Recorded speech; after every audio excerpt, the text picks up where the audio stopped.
guys, what's up and welcome back to my channel. If you are new here, my name is Amy. I love makeup and I make videos about it. That about sums it up. So today I am going to be filming my product fails for 2019. Believe it or not, and you may hear fireworks, I'm literally filming this on New Year's Eve. What I'm filming today are all the products that really stood out to me that truly did not work. Starting in January 2019, I started putting aside just the products that truly didn't work for me. Now keep in mind, this is an opinion. So a lot of people get up in arms when you don't like a product that somebody else likes, but just keep in mind, everybody's different. Everybody's skin is different, your opinions are different, your desires when it comes to skincare and makeup are very different. So I just want to stress that, because if you love one of these products I'm going to be talking about and it didn't work for me, that is no big deal. That does not mean that you don't know what you're doing. It simply means that we don't like the same product, and that is okay. Makeup is meant to be really fun and it's supposed to be enjoyable. So if a product makes makeup not enjoyable for me, that's usually when I just push it to the side and I'm done with it. I also have a little twist on my video. So I had this idea several months ago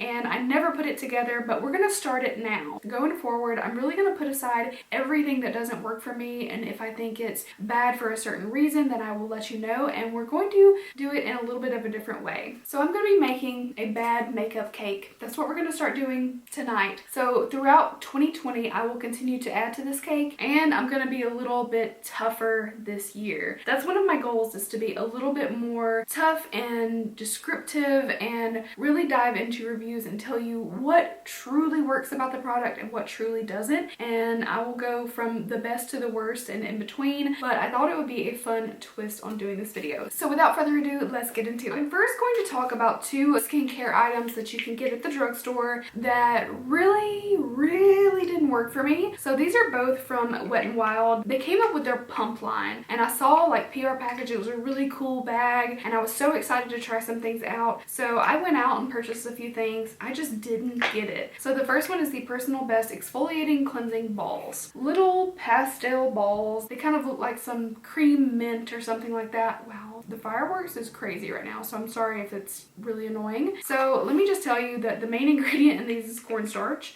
I don't know if that does anything good for your skin, but these left my skin feeling filmy, not clean, but also dry at the same time. Sometimes you feel really clean, but you feel a little bit dry. No, this one just, no. It was kind of inventive to put it in like a little ball form, because in theory this would be great to travel with. Take out a little bowl, add some water, you're good to go. It was crumbly and it had a little bit of a froth to it, but I just thought it was weird. And I just think like, hey, you know, maybe good try at a concept, but not something that I would recommend to you guys. Next is the Tone Up Brightening Glitter Mask. So I feel like they were going with, you know, like the glam glow vibe of, you know, a glittery peel off mask. This is what it looks like. This baby got one use and there was no way in hell I was gonna put it on my face again. It was so painful. This was literally like putting a very strong glue on your face and then peeling it off. I saw no benefit to it. It was just painful and it just was not good. And I have done videos using Wet n Wild and I love their products.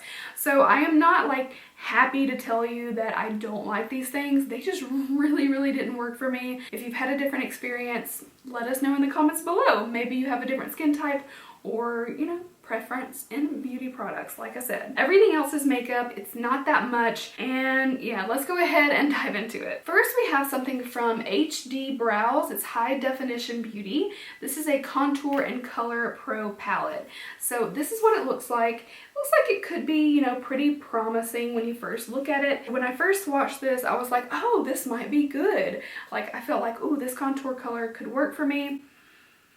Patchy, muddy. No, the powders in this palette are just not good. Like everything about it didn't work for me. Even the color that was probably best suited for me was so yellow, so orangey. But even then, even if you can look past that, the color, and say, you know what, I'm gonna make this work. Here's the highlighter. It's doing a whole lot of nothing for me. If you're like, okay, I'm really gonna make this work, it just didn't blend. It didn't work. And I was not impressed whatsoever. So there's that. Okay, we have another product that is a bit of a I have to say this is kind of a gimmick. I really wanted to like this. This is from Flesh Beauty and this is a flip book. Now honestly, I didn't have high hopes for it, but there was a part of me that was like, come on, make it work.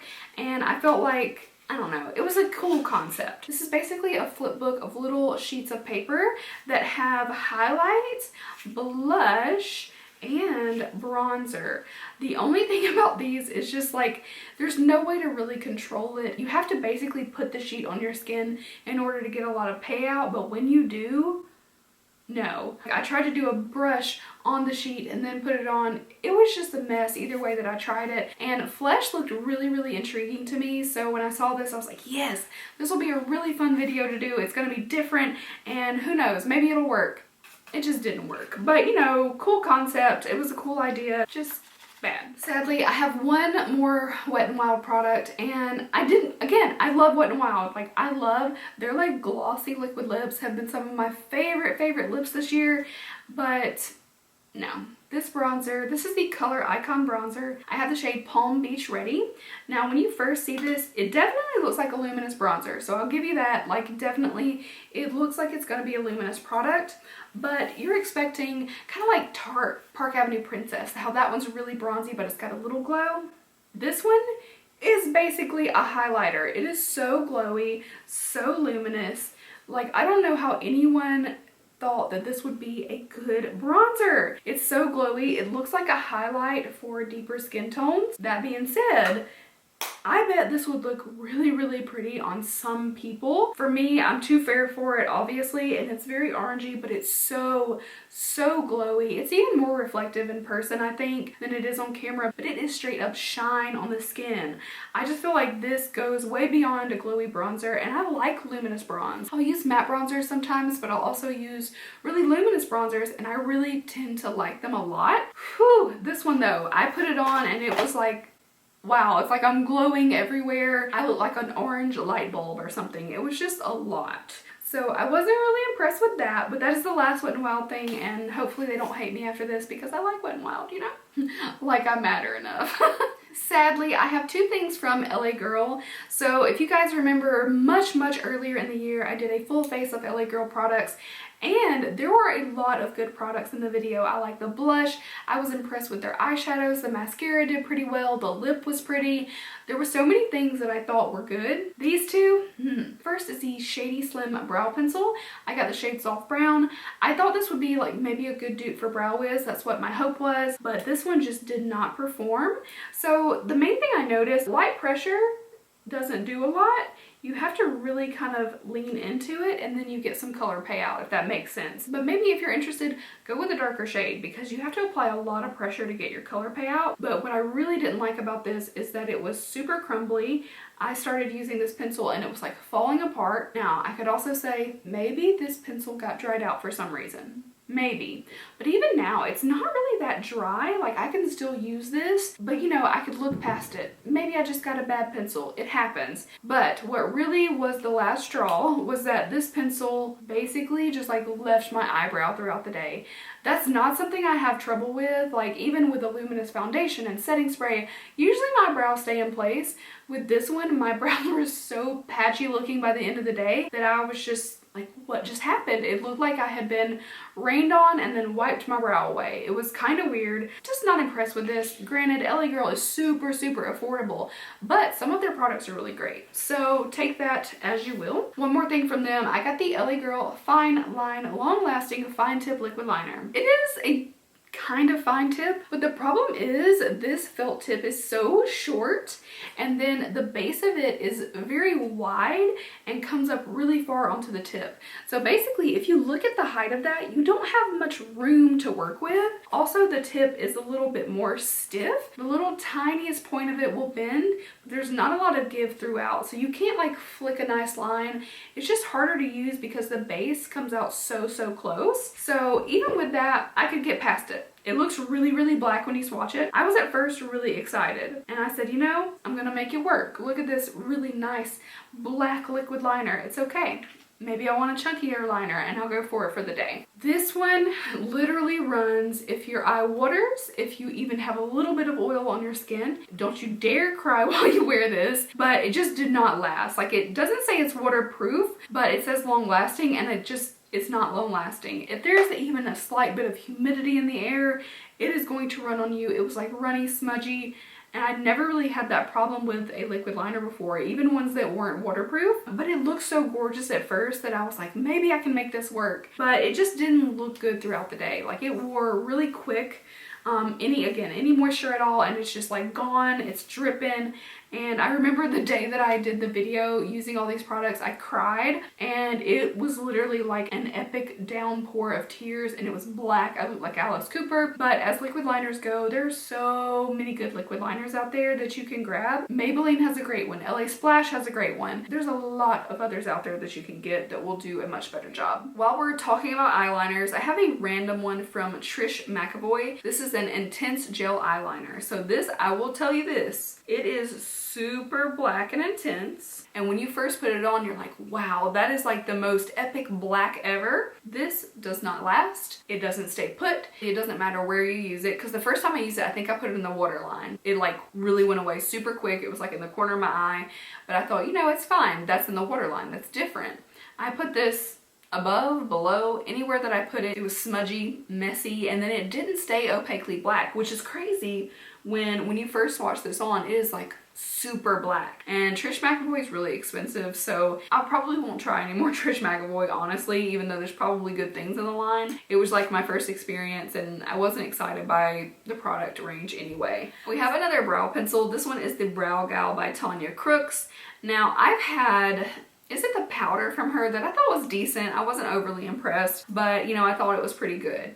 This particular pencil, I don't really like sharpened brow pencils. That's just personal preference, so you may like it if you do. But this one just didn't do anything for me. Like, it's so soft, and this one is medium brown. I usually go for soft brown. You have to really dig into it to get some color, which right there doesn't look half bad. I hate these because you have to keep sharpening over and over and over to get that fine point, and you have to have it freshly sharpened in order to create little hair strokes. But this, to me, once you try to do that with this pencil, it just gets kind of muddy. It looks like you're going for like a blocky brow, but like it's not dark enough. I don't know. This just did not impress me. Overall, not super impressed with the products that I've tried, unfortunately, because they have some interesting ones. I think I have the one that you can use wet or dry. Every time I use it, I'm kind of underwhelmed, but personally, I'd take that over this pencil any day. This kind of reminds me of the old Anastasia, the Perfect Brow Pencil, I think it was. Just like in comparison to all other brow pencils, you're like, no, this is not good. All right, I got this in a subscription box. This is the Steve Laurent Jelly Highlighter. So first of all, I thought this was kind of weird when I first saw it. I was like, oh, it's a jelly, but it's in like this flat pan. It's got a nice texture to it. When I first felt it, I was like, ooh, this is gonna be nice. And then it's got that beautiful shine. And the reason I don't like this product is because you get all this like hype. You're really hyped for it. And then you put it on and it becomes like this muddy colored mess. The more blending, the less glowy it is, if that makes sense. Like, it's so pretty at first, but honestly, you're left with this like really pigmented line. Like, what is that? The Wet n Wild bronzer almost looks more glowy than that. Let's compare. These two products are like almost the same. Like, they're just as bronzy, just as glowy. But like, look at that. It was just weird to me that this swatched so beautifully at first, and it was such a letdown. Like, obviously the color wouldn't have been great for me either way, even though when you first look at it, you're like, oh, I could probably make that work, maybe when I'm tan. When you first swatch it, I was like, oh my God, on medium to deep skin tone, this is gonna be sickening. And then you put it on and you're like, wait, where did all the shine go? Really disappointing. That was my first experience with the brand, and I have to say, like, bad first impression, you know? Okay, so I just used a really cheap makeup wipe. I want you guys to see. That liquid liner is gone. And usually, like a lot of other liners that I love, even like drugstore ones, you can literally rub it with a makeup wipe like this, and you still have to go get eye makeup remover to get it off. But this one, boy, I know it's not waterproof, but it's not minute proof. Like, it just goes away. All right, next I have two products that are basically the same, but I picked these up at Target from Starlet Studio. They had this really cool looking brand and they launched some interesting products, and somebody was like, oh, you should definitely go review those. I'm like, yes, it looks crazy. It looks like it's gonna be fun. These two products I probably should have realized might have been a little bit of a fail, but this is the Starlet Studio Kaleidoscope Eyeshadow Quad, and then this one is the Cream Shadow Disc. So basically, these are the same thing. So these are basically the same thing. If you've ever tried those Wet n Wild glitter singles that are kind of like this creamy, almost Vaseline type of feel with glitter in it, it's kind of like that, but like way worse. So let me just show you. These look pretty, but you can dig into them all you want, and that is what you're gonna get. It's just complete trash, and it does not look pretty on. Even the silver, which you would think, oh, the silver is gonna be pretty, it looks like craft paste or something like that, and these were just like a total fail. Most of the whole brand wasn't good. The gloss was okay, but these were just really, really bad. So the last three products I saved until the very end because I know if I get backlash on anything, it's probably going to be these three, and they're actually all from the same brand. And the funny part is I put things from this brand in my favorites video as well. So it's kind of ironic that I had so much that didn't work for me this year, but it is from Tarte. I have three products to tell you about. The first is the Tarte Creaseless Concealer. This is the creasiest concealer I've ever used. For it to be called creaseless is to me almost insulting because this is so thick feeling, even though it doesn't have that much coverage. It is just a creasy mess. And this is from their Maracuja line, so it's got Maracuja oil in it, but to me, it literally is like they took Maracuja oil and added a ton of pigment, and that was it. Like, there's nothing more to it. It doesn't lay nicely. It settles into lines. I just don't think this looks good unless you just want something super hydrating. I don't like this. And I have asked so many other people, makeup artists, and said, hey, do you like that concealer? Because I'm always just curious of like, maybe I'm not doing something right. I've used a brush, I've used a sponge, I've used everything, and everybody that I've asked doesn't like this concealer as well. So I don't feel like I'm alone in this, but maybe if you have like extremely dry skin, or maybe you don't have problems with, you know, creasing under the eye in general, maybe this could be okay. But I've used this a handful of times and I could never ever make it work. So this just does not work for me. The funniest thing is that it's called creaseless when it is so creasy on me. Next is the Filtered Light Setting Powder. This is so incredibly finely milled. You feel like you're touching like a cloud when you first feel it, and I'm like, oh my god, this is going to be amazing. This is possibly one of the driest setting powders I have ever used. It doesn't matter if it's under the eye, anywhere on the face, even in my T-zone where I'm oily. This was just really bad. It's super dry, and it also seems like no matter what I use it with, it causes other products to oxidize. I know that sounds weird, but I'll put on concealer, it'll look pretty good. Even concealers that I use all the time that are nice and light. Obviously I know how to wear a light concealer because I look freaking ghostly under my eyes right now. If I use this powder, it like darkens it and makes it yellow. It literally like ages my under eye. It looks dry, it looks yellow. It just does not sit well. Any creasing at all looks absolutely horrible on me with this powder. And I was so excited. I bought this with my own money. Like, I bought it. It just didn't work for me. I have used so many powders, even drugstore powders. Speaking of like LA Girl we talked about earlier, their powder wasn't good, but you don't see it here in this video. Like, it wasn't good, but it wasn't that bad, and it had hella flashback. But that just goes to show you how much this did not work for my skin. It was rough. It was a rough experience. And then finally, one more product from Tarte. Don't come for me because I know some people like this palette. You know, every once in a while, things just don't work out. But this is the Rainforests of the Sea Volume 3 eyeshadow palette. I just want to tell you guys that I've only used this a few times. This shade, which is the one matte in the palette, the one matte, and you guys know I love mattes. Obviously, this really isn't my preference anyway, but that one matte, I was like, oh, this is a perfect color. It became like this matted down mess. And when you go into it now, it's just like this. It kind of wants to be creamy, but it doesn't want to blend. From the moment I touched it, even like a gentle swipe, it immediately started looking like a shadow that I've had for 10 years and have constantly dug my finger in. Like, that's just kind of what it felt like. Immediately, it just wasn't good. Some of the shimmer shades in here, which are all the other shades, are kind of pretty. Don't get me wrong, like they look like they could be gorgeous, but they never have the impact that I'm looking for. You really have to pack it on and wet it. You have to really make it work for these to stand out in any way. No matter what color you go into, like they swatch pretty on the finger and then they don't really do much on the eyes. And for these to look pretty in a swatch, you kind of have to apply a good bit of pressure, and you can't really apply that type of pressure on the eyelid. You have to just kind of like bump, press it in, wet it with a brush, but I just could not make this work. And I know when I got this, I talked about this in a video, and I had some people that were right on par with my experience, and then I had some people who loved this palette. So maybe it depends on the color payout that you're looking for, but for me, obviously I want something a little bit more rich, a little bit more intense. Tarte really misses the mark with eyeshadows a lot of the time, and I don't know if it's because, like so many other companies, because they're not the only one, they crank out so many products that the quality isn't there. It just seems like they rushed out the product without ever making sure that it was a good product to begin with, and I think that's some of the problem. You're such a big, powerful makeup brand. At that level, your shadows should really impress. You know what I mean?